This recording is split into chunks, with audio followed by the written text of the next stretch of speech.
Oh wow, these kids are so fucking dead. Hey, viewers, George here. As you can see, I'm busy working on the new review for PlayStation VR. Totally not doing things that aren't that. But hey, since you're here, why don't we talk about games that were pretty good this year, or last year of 2016, considering now it's 2017. Just give me a sec here to fix things up here. There we go. Whoops. Best games of 2016. Yeah. 2016 was a very interesting year for video games. I honestly couldn't find too many bad games that I had played during the year that I could justify making a whole list on its own of worst games of 2016. I in fact had to kind of struggle, but I decided, why the hell don't I just talk about the good games that came out in the year? Because there were a lot of really cool and fun games that came out in the year of 2016, hence the idea of doing this video. I should note that I originally didn't even want to do this video in the first place, but after a little bit of debating amongst my inner self, I said, fuck it, let's just do it. Now, before we get to the games that were really cool and the ones I really liked, I should note a couple of things. Rules, if you will, for this obligatory list that are my own picks, so, I mean, like, whoever gives a flying fuck about that. These rules are simply as follows. 1, the game cannot be a re-release or a port or something along those lines, or else we'd have a lot of, you know, Sonic games on the list, or various other Sega games, or other classic games that just got ported around and such, and we don't want a list full of those already well-known, beloved games. We want to highlight games that were actually new for us. Secondly, the order that these games appear on the list have absolutely no bearing as to how good they are amongst themselves. They're just arbitrarily placed in there because I really don't see a reason to justify making any of these games that I've picked, these 10 games, seem any better amongst themselves. They're all good games in their own right, and that's all that really matters, is that I'm telling you some good fucking games. So, I mean, fuck your number 1s and 10s. Now, before we actually get to the real list, I should probably go through some honorable mentions, because god damn it, trying to narrow it down just to 10 games is really goddamn difficult. So here are a bunch of nominees that would have made the list if I was allowing myself to not just do 10. I really don't know why I've set these restraints on myself. It seems really stupid. Anyways, honorable mentions. Miku Project Diva X, a really fun and enjoyable music game that is not really meant for everyone due to the music that's actually in the game, but if you really like Vocaloid music, and this is right up your alley, or if you're really even interested a little bit, definitely give this one a try.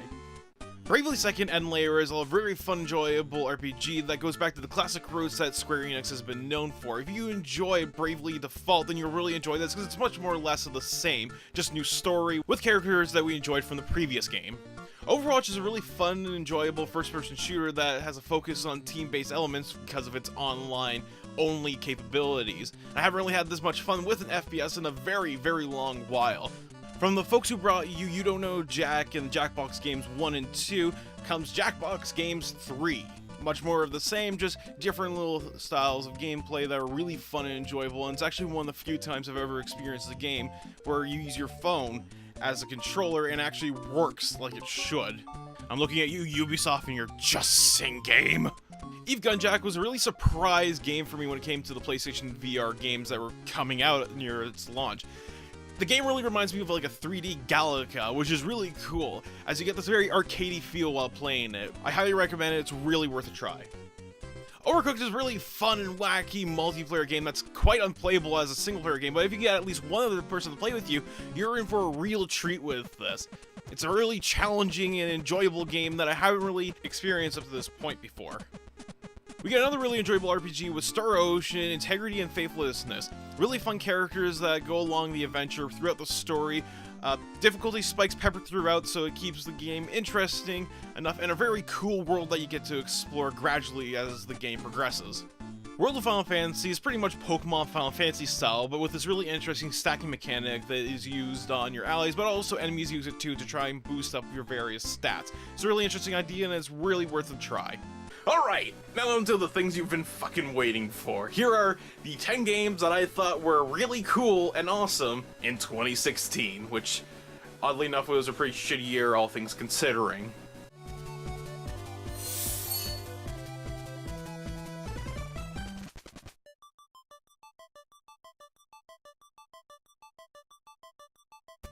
Final Fantasy 15 is the Final Fantasy game we have been waiting for, and frankly, after the shit show that was the 13 series, the game we deserve.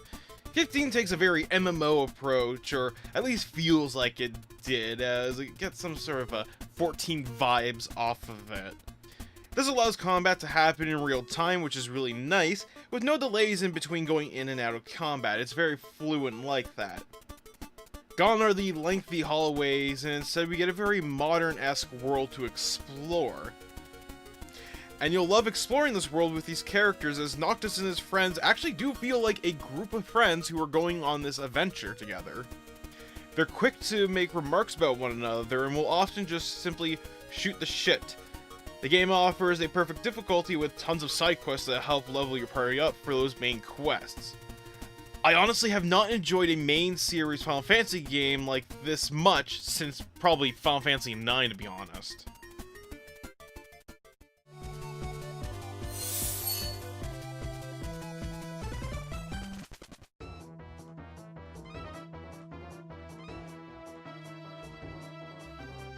As much as I like Pokemon, I really didn't expect to like Sun and Moon as much as I did.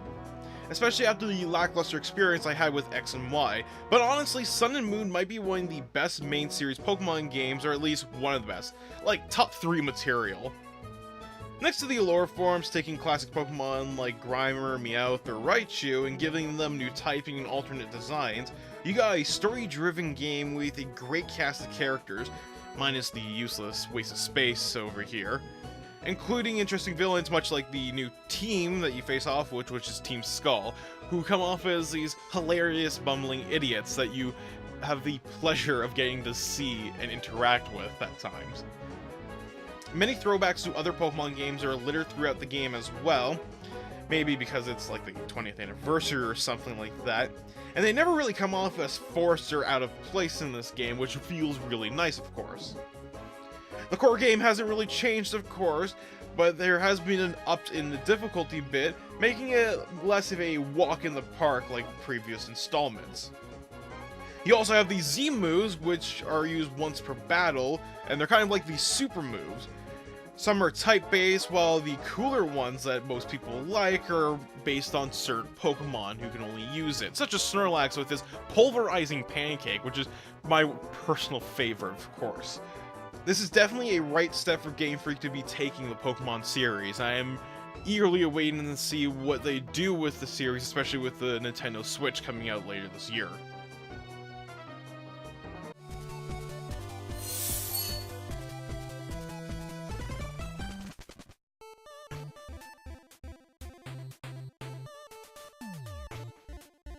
Anyone who follows me on the Twitterverse knows that I love the Ace Attorney series, so it should be no surprise that the latest entry would make the list. Spear of Justice takes what's great about Dual Destiny and adds to it. The story feels more serious than the last one, though not getting rid of the comedy element, of course, as Phoenix Wright travels to a country where defense attorneys are unwelcome and are even against the law itself. And of course he ends up defending some trustworthy locals and Maya Fey. Meanwhile, Paul Justice and Athena Sykes are holding down the fort back at the office. The storyline really keeps you going, and the writing is some of the best the series has ever had. Now, if only Capcom could release those other Ace Attorney games that they haven't, that would be great.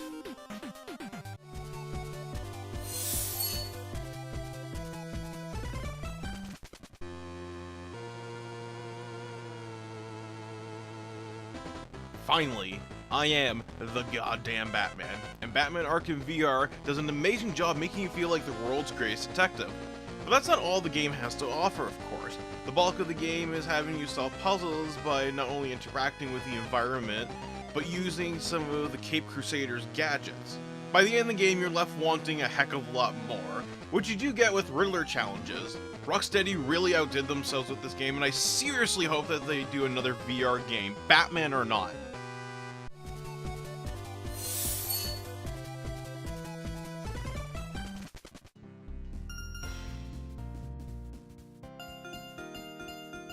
I honestly can't believe it.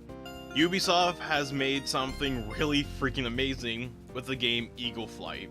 From the concept of controlling an eagle and flying around Paris, you probably wouldn't expect too much from a game like this. But Ubisoft Montreal added in some really fun challenges for you to tackle as you take to the skies, like collecting objects, catching fish, or racing through different locations. The time trial in the crumbling subway pretty much got me hooked when I was playing the game. You also have some multiplayer and a whole story mode with an open sea to explore. Also, you got some fantastically simplistic controls, tilting your head to turn and flying up and around, and the controller is used for speeding up or slowing down. This is definitely worth picking up and surely should not be skipped over.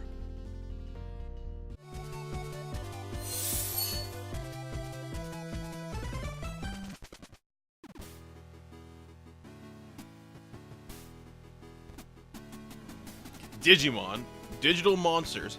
Digimon are the champions, and that's certainly made clear with Digimon's story, Cyber Sleuth. When I heard a Digimon RPG was coming out, and on the console that I just purchased, the PlayStation 4 no less, I was enthusiastic as all hell. And after playing it, it is by far the best RPG to come out this year, or rather 2016. Sorry Pokemon and Final Fantasy, you just can't beat digital monsters. One thing I love about Cyber Sleuth is it encourages you to experiment with digivolving and de-digivolving your monsters by increasing the max level of the Digimon that they can get. Which means I can have an unnecessarily overpowered Toy Agumon, which I kinda do. Next to that, you get a rather mature story for a Digimon game revolving around a suspicious company and an online world called Shockers Eve. The battle system is simplistic and solid by going with a standard turn-based approach. Along the way, you'll face off against interesting characters and partner up with over 200 Digimon. And you'll have hours of fun with it. I've plugged in more hours into this game than I have ever with any other game, and only stopped because I kinda had to make a review for it way back when. I am no doubt gonna pick up the next Digimon game that's coming out actually this year in March. So yeah, Digimon are the champions.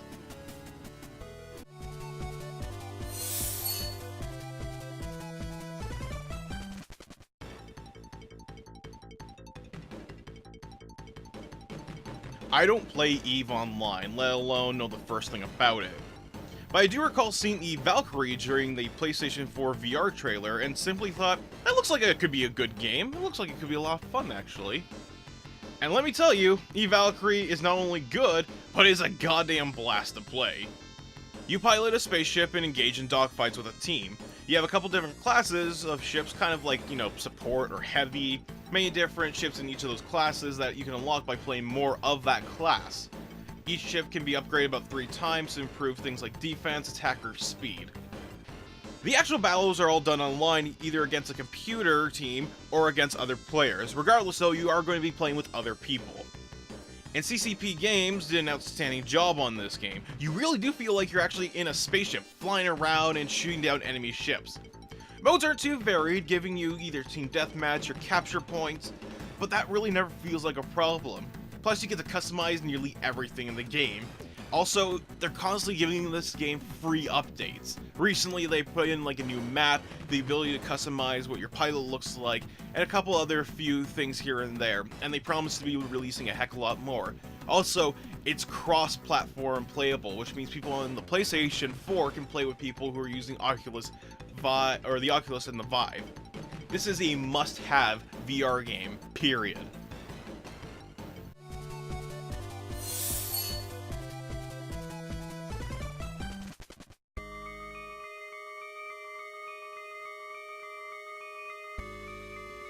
I'm sure by now that you've heard a lot of people talking about how Until Dawn Rush of Blood is the PlayStation VR's best launch title. And while my money for that word goes more to Eve Valkyrie a tad bit, there's no mistaking how great of a game Rush of Blood actually is. Rush of Blood at heart is an on-rail shooter, much like those classic arcade cabinets you've probably played. Unlike those, however, the added effect of the VR headset fully immerses you into the world of Until Dawn. Next to using your move controllers as guns, you'll be required to dodge low-hanging objects as you speed around the roller coaster ride of your life. This game also gets the added titles being freaky as fuck. Despite jump scares being the cheapest thing that they are, I've never been freaked out by a game as much as I have with Rush of Blood. No doubt due to the VR element, of course. But of course, at the end of the day, you get a solid arcade shooter that only serves to make me want something like House of the Dead or Time Crisis VR. Oh god, or Carnival VR, if Midway was still around.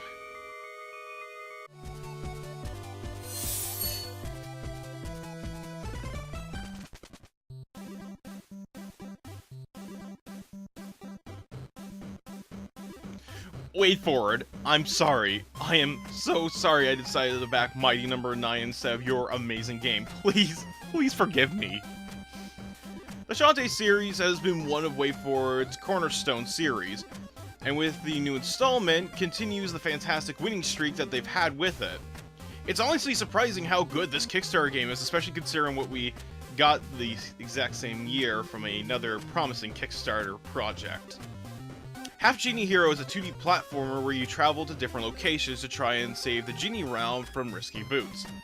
As you play, you'll gain transformations that let you access areas in previous levels that you couldn't get to before. Bosses offer a perfect difficulty, and the writing is top-notch as you expect from WayForward. This game is one of the most fun things I've played all year, and they're promising to release more via DLC down the line. Regardless, if WayForward ever does another Kickstarter campaign, I'm blindly backing them. No question, even if they're funding dog shit, I trust them with my money.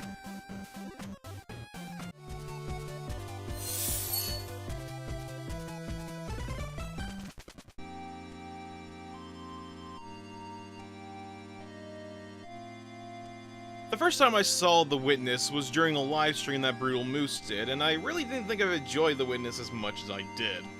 Probably something about the minimalistic approach to gameplay added with the difficulty of the puzzle, it just seemed a tad bit off-putting. But after grabbing on the PlayStation 4 and booting it up, I was instantly hooked. It's certainly a hard game to talk about, since there really isn't much to actually talk about. All the puzzles basically have you drawing a line. As you explore the island, the core concept of that is expanded on with new rules to make the puzzles more difficult. Top that off with a game that never actually tells you how to play it, leaving you to figure things out for yourself, and you got The Witness. The game gives you this fantastic feeling of accomplishment because of this, and I haven't really felt something like that from other games before. Beyond that, there really isn't much more to say, except you have to definitely give this game a try. Especially if you enjoy games like Myst or the Talos Principle. Needless to say, after I beat it, I really wanted to go back and try and 100% the game, and learn all its secrets that the island has to offer. And those were the 10 games that I thought were really cool this year. I highly recommend trying any of them if you can, and perhaps maybe some games that you really like this year never actually made my preferred list, because either I didn't play them or I really just did not give two fucks about them. Regardless though, tell me what they are in the comments, and maybe other people will care about them. I mean, okay, maybe to be honest, I actually do care a little bit, but only in the most minor of senses. I'm sorry if that sounds really mean to me. Now, if you excuse me, I need to get back to work. Reading this manga isn't gonna read itself. I'll get back to doing the review. Give me time. I'm on my break. Oh my gosh, she's so fucking dead.